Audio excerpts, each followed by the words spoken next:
Shalom Vracha, Shalom les Koulam, Boker Tov. Et voilà, on est Yom Shalom. Alors voilà, je ne sais pas si on a raté, on va se remettre dans le vif du sujet. Parashat Kitavo, désolé pour les quelques secondes qui ont bugué. J'espère que ça ne réarrivera pas, c'est indépendant de ma volonté. Parashat Kitavo est une parashat toute particulière pour plusieurs raisons et on va évoquer ces différentes raisons. Mais d'abord, c'est une parashat particulière pour moi. Pourquoi? Eh bien parce que c'est la paracha de ma bar mitzvah, évidemment. Donc, ça ne s'oublie pas. D'ailleurs, je vais vous dire, eh bien, c'est une paracha qui a fait fureur dans la communauté israélite de Metz en 1998, lorsque, eh bien, j'en avais fait ma bar mitzvah. Pourquoi? Eh bien, parce que je m'étais dit, il faut bien que je fasse quelque chose de différent, pas comme tout le monde. Et donc, je me suis posé la question, mais qu'est-ce que je vais bien pouvoir faire pour être différent? Alors, certains vont lire la paracha bien, mais je me suis dit, bon, ça, d'autres l'ont déjà fait. Certains vont la lire mal, je me suis dit, d'autres l'ont déjà fait. Et donc, je me suis dit, il faut faire quelque chose que personne n'a jamais fait. Qu'est-ce que j'ai fait? Eh bien, c'est très simple. En plein milieu de la lecture de la Torah, en plein milieu du chichi, je me suis évanoui, bram, bram, évanoui sur le Sefer Torah. C'est pas une blague. Évanoui sur le Sefer Torah, mamache, quoi. Ça veut dire, poum, tomber. Eh oui, alors si vous me demandez pourquoi ça m'est arrivé, marloquette, évidemment, marloquette entre les médecins présents dans la salle et la femme du Rouf, la femme du Rav, entre les médecins qui disaient que j'étais, si vous saviez ce que ma fille est en train de faire, les médecins qui disaient d'un côté à ma mère que j'étais malade depuis 3 jours, qu'avec le stress et que j'avais pas mangé le matin, machin, nanana, voilà. Et la femme du Rav a dit, mais pas du tout, ça n'a rien à voir avec la médecine. C'est juste parce que sa neshama n'était pas prête à supporter cela. Car effectivement, le chichi de la paracha, ce sont les klalotes, les malédictions de Kitavo. Et donc, elle a dit, ta neshama n'a pas supporté les malédictions du peuple juif. Bon, je ne sais pas qui avait raison, mais le fait est que voilà, je peux t'assurer que quand je suis revenu dans la synagogue, après m'être remis de mes émotions, et que j'ai terminé la lecture de la Torah, eh ben, il n'y avait pas un bruit dans la synagogue. En tout cas, c'est une paracha extraordinaire, paracha de Kitavo. Alors oui, les malédictions, mais avant cela, il y a des bénédictions extraordinaires. Alors on va rentrer dans le vif du sujet. Vous savez, l'hébreu, et je l'ai déjà dit dans plusieurs cours, l'hébreu a une particularité. Et dans son langage, qu'elle révèle des secrets, qu'elle révèle des notions qu'il n'y a que en hébreu. Par exemple, eh bien, une de ces dimensions qui est fondamentale, c'est l'appartenance de l'homme et de la femme, l'un à l'autre. L'homme et la femme ne sont pas deux identités distinctes qui n'ont rien à voir l'une avec l'autre, mais sont reliées. Comment est-ce qu'on le sait? Eh bien, tout simplement parce que l'un est le masculin de l'autre et l'autre est le féminin de l'autre. C'est-à-dire, ish, en hébreu, ça veut dire homme. Eh bien, dans la grammaire hébraïque, pour former le féminin, on rajoute hey à la fin. On dira yeled, après on dira yalda. Eh bien, ish, son féminin, c'est Isha. Ce qui montre qu'il y a un lien évident entre l'un et l'autre. Alors que dans les autres langues, eh bien, ce n'est pas le cas. Homme, femme. Femme n'est pas le féminin, linguistiquement parlant, du mot homme. Pareil en anglais, man, woman. Woman, ce n'est pas la particule qui forme le féminin en anglais. À dire vrai, c'est même à la base womb man, un homme avec un utérus, ça vient de l'allemand. C'est pas vraiment le féminin. Quand on dira en grec anthropos pour dire homme, on dira guinéa pour dire femme, ça n'a rien à voir. En araméen, pareil. Alors, gever, c'est en araméen. Iteta, c'est le féminin, c'est une femme. Alors oui, aujourd'hui, en hébreu moderne, on dit geveret, mais ce n'est pas l'hébreu de l'araméen. Donc, tout ça pour vous dire que ish ve isha, il n'y a que en hébreu où l'un est le masculin de l'autre, l'autre est le féminin du premier. Ce lien qu'on peut trouver dans l'hébreu, eh bien, on va le trouver dans plein d'autres dimensions. Qu'est-ce que cela veut dire? Eh bien, on va le trouver également dans le lien qui va unir la terre d'Israël et le peuple juif. Comprenez-moi bien, dans les autres nations, Le rapport qui unit les peuples à leur territoire est un rapport de parents à enfants.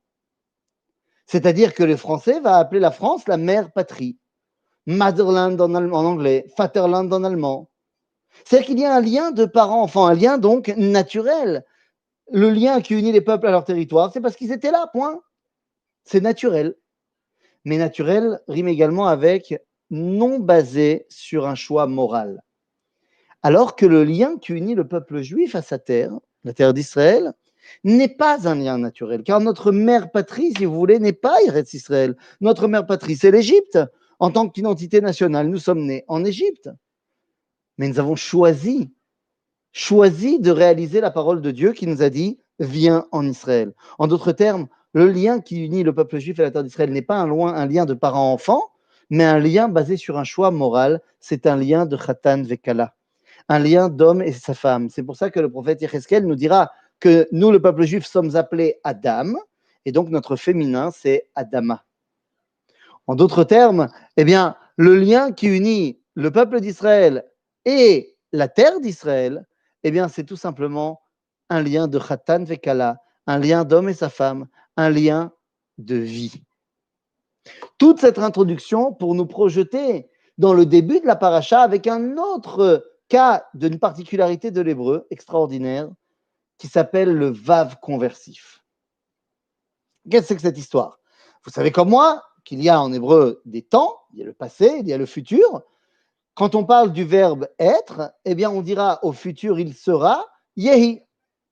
On dira au passé il fut aya. Ok? Le vav conversif vient nous dire que si on met un vav en début de verbe au passé ou au futur, eh bien, il va transformer le temps en l'inverse. C'est-à-dire que lorsqu'on aura marqué yehi, c'est du futur, mais si on dit va yehi, ça deviendra du passé. De la même façon, si on dit haya, c'est du passé. Si on dit ve haya, c'est du futur. Le Talmud ira plus loin en disant que va yehi, ça amène un drame. Alors, le Talmud débattra dans le traité de Megillah, est-ce que Behemet Vaï, c'est Leshon Tsar? On va te dire non, pas toujours, des fois oui, des fois non, mais quand il y a marqué Vaïhi Bihime, alors là, c'est sûr que c'est Tsar. Mais bon, c'est pas ça qui nous intéresse. Vaïhi, pourquoi est-ce que ce serait un drame? Eh bien, parce que Yehi, c'est un futur, Vaïhi, c'est un passé. Tu as pris tout l'idéal du futur, avec ses possibilités, ses ouvertures, et tu l'as figé en passé. C'est dramatique. Alors qu'à l'inverse, Haya, c'est du passé. Haya, nous dit le Talmud, c'est Leshon Simcha. C'est une joie. Pourquoi? Parce que le passé était censé être figé. Haya, tu l'as transformé en joie extrêmement profonde. Haya, Leshon Simcha. Pourquoi je dis tout cela? Eh bien, parce que la paracha de Kitavo s'ouvre sur le texte qui nous dit Vehaya Kitavo el Haaretz. Et voilà lorsque tu rentreras en terre d'Israël. Non seulement il s'agit du lien qui va unir le peuple juif et sa femme, la terre d'Israël, et donc ce lien-là qui donne la vie est un lien de simcha. Am Israël qui rentre en Israël, c'est sa mère, au cas où on l'aurait oublié. Alors il y a fait Vaya Kitavo el Haaretz. On nous dit qu'est-ce qu'il faut faire pour matérialiser ce lien de simcha, Bikurim, Trumot u'Maasot. Mais on ne va pas pouvoir passer sur toute la paracha pour une raison très simple. C'est la plus longue de toute la Torah. Et je vous invite, si vous voulez voir quel est le lien des Bikurim de cette paracha, à vous connecter demain dans le cours que je vais donner en live à 18h. Vous pourrez vous connecter donc sur la chaîne. À 18h, on parlera de la paracha de Kitavo. Peut-être qu'il y aura certaines choses que j'ai dit aujourd'hui que je redirai demain, mais je vais surtout évoquer la notion des Bikurim demain dans le cours de demain. Donc là, je voudrais aller directement vers la fin de la paracha. La fin de la paracha, à savoir le chichi, le fameux moment où je me suis évanoui. Je n'ai pas dit que c'était la plus longue. J'ai pas dit que c'était la plus longue, c'est la troisième plus longue. La plus longue, effectivement, c'est Nassau. Nachon. C'est-à-dire, Malasot. Tu te la pètes parce que c'est genre ta paracha à toi? Nounou. Bekitsour. J'arrive. Alors non, vous savez quoi? Pas dans le chichi. Le chichi sont les clalotes, machin, mais en fait, les clalotes, les malédictions vont commencer d'ores et déjà dans le chamishi. Et j'aimerais qu'on s'arrête sur une de ces malédictions, une qui est bizarre. Alors pourquoi je dis bizarre? Parce qu'il y a des malédictions qui, franchement, fair enough, tout à fait compréhensibles. Franchement compréhensible. Quand tu me dis, toi c'est Vaïri, je sais pas si c'est la plus courte, Mamache. Je crois que quand Vaïelech, elle est toute seule, c'est elle qui est la plus courte. Mais enfin bon, on va pas se battre. Hein. Bekitsour, il y a des malédictions qui sont assez compréhensibles. Quand on te dit Arour, Make Aviv Veimo, que soit maudit celui qui frappe ses parents, ça me va. Arour, Shochev Imachoto, maudit soit celui qui couche avec sa sœur, ça me va, j'entends, c'est tout à fait compréhensible. Arour, Shochev Imkol Behema, qui couche avec un animal, qui soit maudit, ben ouais, la brioute, qui soit maudit, quoi. Arour, Mashge Iver Badarech, que soit maudit celui qui va tromper un aveugle pendant son chemin, bien sûr, c'est un pourri. Mais là arrive une malédiction bizarre. On a dit Arour asher lo yakim et divrei à Torah azot la asototam. Littéralement, maudit soit celui qui ne lève pas les paroles de cette Torah pour la mettre en pratique. Mazé.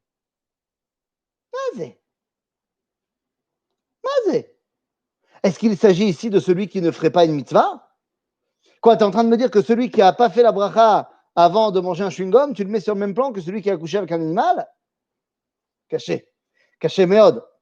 Qu'est-ce que c'est que cette histoire? Arour asher lo yakim et divrei à Torah azot. Qu'est-ce que c'est que cette histoire-là? Les amis, celui qui donne la réponse à cette question, c'est Rabbi Israël Baal Shem Tov, fondateur de la Chassidoute. Le Baal Shem Tov, dans son commentaire de la Torah, Keter Shem Tov, va nous expliquer quelque chose d'assez extraordinaire. Non, c'est ne pas respecter un contrat. Ne pas respecter un contrat. J'ai pas compris. J'ai pas compris ce que tu veux dire. Donc, éclaire-moi. Bekitsour, le Baal Shem Tov va nous expliquer la chose suivante. Je préfère préciser. Alex, tu marques plein de mots, mais je ne comprends pas le lien entre les mots. Donc, je n'arrive pas. Je n'arrive pas. Donc, il faut que tu fasses une phrase avec sujet, verbe, complément. Et comme ça va marcher. Bekitsour, Maza Sipur Azé. Eh bien, pour comprendre tout cela, le Baal Shem Tov va nous dire Arou Asher Lo Yakim et divrei à Torah Azot la Sototam, il s'agit d'un truc en particulier. D'une mitzvah, pas vraiment une mitzvah, mais entre guillemets, très particulière. De quelle mitzvah s'agit-il? Eh bien, les amis, nous dit le Baal Shem Tov, et je le rappelle, il est Ashkenaz. Donc, les Sfaradim, avec la phrase que je vais dire maintenant, ne tombez pas dessus, parce qu'on peut très bien l'inverser en mode séfarade, ça marche aussi. Baal Shem Tov nous dit Arour asher lo yakim et divrei à Torah azot, c'est la mitzvah de Hakba'at Sefer Torah. À la fin de la lecture de la Torah, tu prends le Sefer et tu le brandis devant tout le monde. Alors, chez les Sfaradim, tu le brandis au début, avant la lecture. Mais ça marche aussi, c'est la même idée. De Baal Shem Tov, celui qui refuse de faire Hakba'at, Arour, l'âme, Makara. Ok, je comprends ce qu'il me dit, mais pourquoi? La Makara. C'est Mouzar. Mouzar, cette histoire. En quoi le fait de relever la Torah, Zem Asher Osed. Les amis, pour comprendre, Arour Asher Lo Yakim et divrei à Torah Azot, eh bien, je vous emmène à la fin de la paracha. À la fin de la paracha, au chapitre 29, verset 3, dans le Shvi'i, donc c'est là que j'étais revenu après ma chute, eh bien, la Torah nous dit la chose suivante. Attends, en gros, cette paracha et les deux suivantes sont le témoignage d'un contrat qu'on a signé avec Boré Olam en acceptant la Torah. Ah, et si on déroge, alors ta. Ben ça, Nahon. Ça, c'est de manière générale, tu dis. Nahon, tu dis de manière générale pour la fin de la Torah, nous venons proclamer que nous avons accepté la Torah. C'est bon. Mais Kitsour, à la fin de la paracha, nous dit Moshe Rabbeinu la chose suivante. Velo natan lachem Hashem lev lada'at ve'enaim lirot ve'oznaim lishmoa ad hayom hazeh.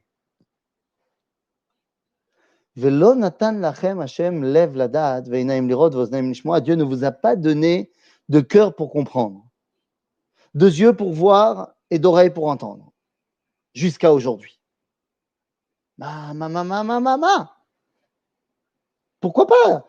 D'autant plus que quand tu me dis à la fin du Mahamad Har Sinaï dans Shemot, tu me dis Atem reitem, ki min hashamayim dibarti imachem. Et là, dans notre paracha, on dit Gam atem reitem et hamaasot hagedolot asher ra'u einecha. Qu'est-ce que ça veut dire que jusque-là, on n'a rien compris, on n'a rien vu, Lo natan Hashem lachem et alev, la date.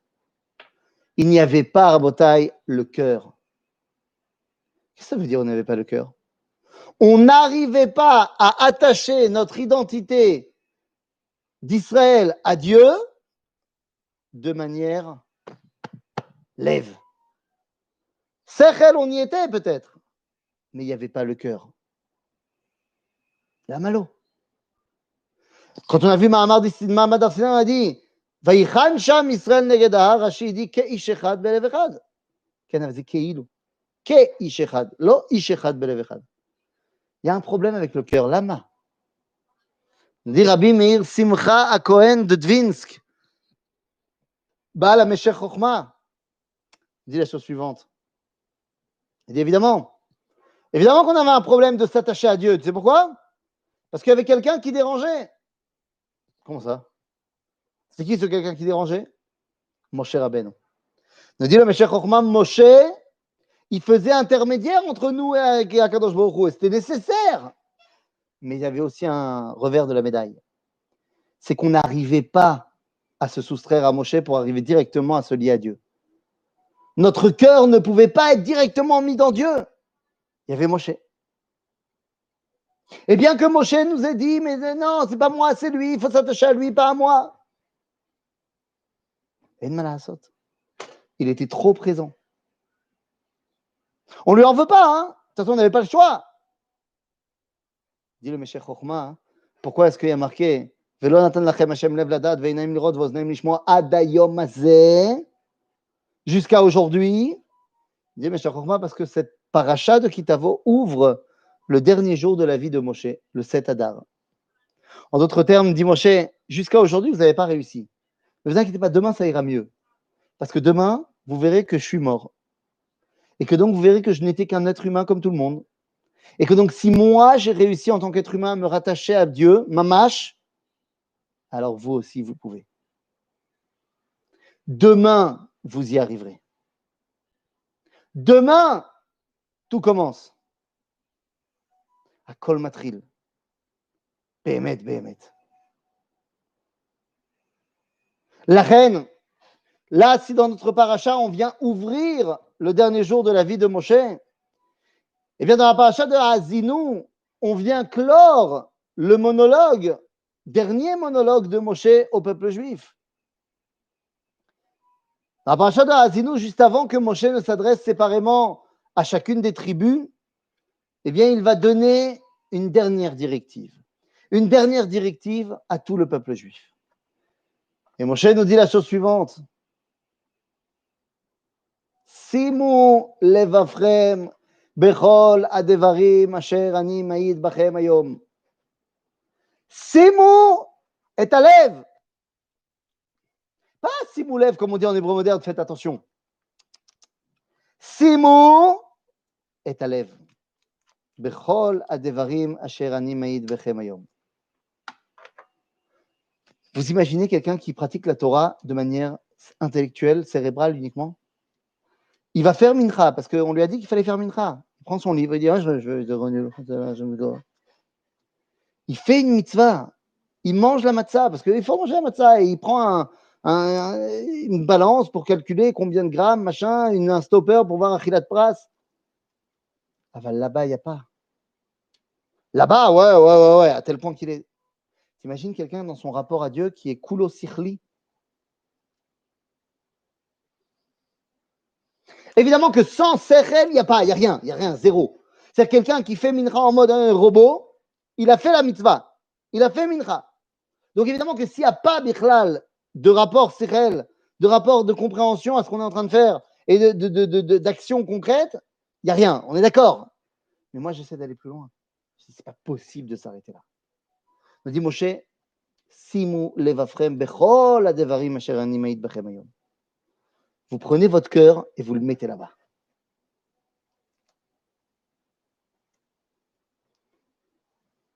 Quand on a lu la Torah à la synagogue, toute la lecture de la Torah, toi, tu dois suivre dans ton chumash. C'est sichli. Tu as étudié la paracha. Fais meot kol kavod. Et à la fin de la paracha pour les Ashkenazim, ou au début, pour se donner du courage chez les Sfaradim, qu'est-ce qu'on fait? On prend le Sefer Torah et on le brandit. Rappelez-vous, je vous parle de ma bar mitzvah en 1998. Bon, j'étais en France à ce moment-là. Et qui dit France et qui dit 1998, ça rime Coupe du Monde de football, évidemment. Ma bar mitzvah, c'était deux mois après la Coupe du Monde. On était tous encore dedans. Et je me rappelle. Je me rappelle lorsque le match a été gagné contre le Brésil, que l'arbitre a sifflé le coup de sifflet final. Ça y est, on a gagné, disaient les Français. On est les champions. La France venait de gagner la Coupe du Monde. Ça y est, c'était plié. Alors comment ça se fait que, je sais pas, un quart d'heure, 20 minutes plus tard, lorsque le capitaine Didier Deschamps a brandi la Coupe du Monde, toute la France s'est relevée encore une fois. On le savait qu'on avait gagné, Nahon. Disaient les Français, on le savait là. Quand il a brandi la Coupe du Monde, la France l'a senti là. Les Havdil, Elef Millionne Alfe Avdalot. On ne va pas comparer l'incomparable. On ne compare pas le football avec Torateno Akdosha. C'est une image. Mais l'image, elle est claire. Lorsque tu étudies la Torah, c'est là-dedans que ça se passe. Lorsque tu brandis le Sefer Torah, c'est la Coupe du Monde, mais la vraie, que tu brandis. Et à ce moment-là, Alev Niftach, tu dis, oh, vezot ta Torah, cher Sam Moshe, lifnei bnei Israël. Ou alors tu le fais au début, avant de commencer à lire, tu dis, regardez ce qu'on va lire. C'est de ça qu'on parle, Rabotai. Simu levafrem. C'est la dernière directive de Moshe dans le Sefer Torah. C'est également, Rabotai, pas seulement le dernier directive de Moshe, mais c'est également le dernier directive de la Névoie. Allez, on ne va pas être aussi vindicatif. L'une des dernières directives de la Névoie. Le prophète Haggai nous dit Haggai à Navi. Haggai, dans le premier chapitre, verset 3. Il faut s'imaginer, on est dans une période où Am Israël vient de revenir en terre d'Israël. Ils viennent de revenir de l'exil de Babylone et ça leur suffit. À ce moment-là, Haggai se lève et dit, mais enfin, ça vous va d'être ici dans vos maisons, alors que si vous relevez la tête vers la colline, vers le mont Moria, vous voyez encore le Beth Amikdash détruit. Il dit, comment est-ce possible? À ce moment-là, nous dit le prophète Haggai, Ko amar Hashem el Haggai Hanavi, Lo nimas lachem, la shevet bebatechem. Vous n'avez pas marre d'être assis dans vos maisons et à Kol Tov? V'habayit hazeh charev, alors que le Beth Amikdash est encore détruit? Simu levavchem bechol drachechem. Mettez vos cœurs dans vos chemins. Comment vous pouvez vivre ici sans le Beth Amikdash alors que c'est à votre portée? La voix de Haggai retentit aujourd'hui. Simu levavchem. Alors je ne sais pas quand est-ce qu'on va réussir à reconstruire le Beth Amikdash, mais une chose est sûre, à l'approche de Rosh Hashanah, c'est le moment de la Sim et Alev, de vivre un judaïsme qui est fondamentalement de cœur. Évidemment que ça ne vient pas à la place de la pratique et de l'étude. Ne venez pas dire ce que je n'ai pas dit. Je n'ai pas dit, ouais, non, mais il y a plein de gens qui disent, moi, je suis juif de cœur. Non, ça n'existe pas, juif de cœur. Je fais ma Torah, j'accomplis les mitzvot, j'étudie la Torah, Kol Tov. C'est la base. que je dis, moi, c'est maintenant, viens, on met l'étage supérieur. En ayant étudié la Torah et en faisant les mitzvot, à ce moment-là, je deviens un juif de cœur. À ce moment-là, je n'oublie pas de mettre mon cœur, ma mâche dedans. Vous savez, je vais vous dire, ce n'est pas très compliqué à comprendre. Vos enfants, mes enfants, ils comprennent très bien. Lorsque ce qu'on fait avec eux, c'est un devoir, c'est parce qu'il faut le faire. C'est parce que, intellectuellement parlant, c'est ce qu'il faut. Et lorsque tu en mets le cœur, tu n'as pas besoin d'expliquer à ton fils, à qui tu apprends à nager, que c'est une mitzvah, que tu dois lui apprendre à nager, à se débrouiller dans la vie. Ton fils tout seul, il va comprendre si à l'Ev Shel Hacham, si ton cœur est là-bas ou pas. Je vais vous le dire mieux que ça. Il y a une mitzvah de faire des enfants. Mitzvah, pour vous, fait mode. Rabotai, sans passer par les détails, un homme et une femme, ils peuvent décider de faire la mitzvah. Ils font les enfants. Et ils comprennent, intellectuellement parlant, que l'union intime qu'ils vont avoir maintenant, c'est pour faire des enfants. Koltov. Et tu vas me dire qu'un couple qui est en train de s'unir, si le cœur n'y est pas, il ne le ressent pas. Ahava. היא צריכה להיות הבסיס של הדעת. והאדם ידע את חווה אשתו, certes. Mais toi, n'oublie pas que dans tout ce que tu fais, ואהבת את השם אלוהיך. שימו לבבכם. Mettez votre cœur dans tout ce que vous faites, pour que notre lien avec Akadosh Baruch Hu nous arrive en plein cœur. Shabbat Shalom les Koulam. Merci d'avoir visionné cette vidéo.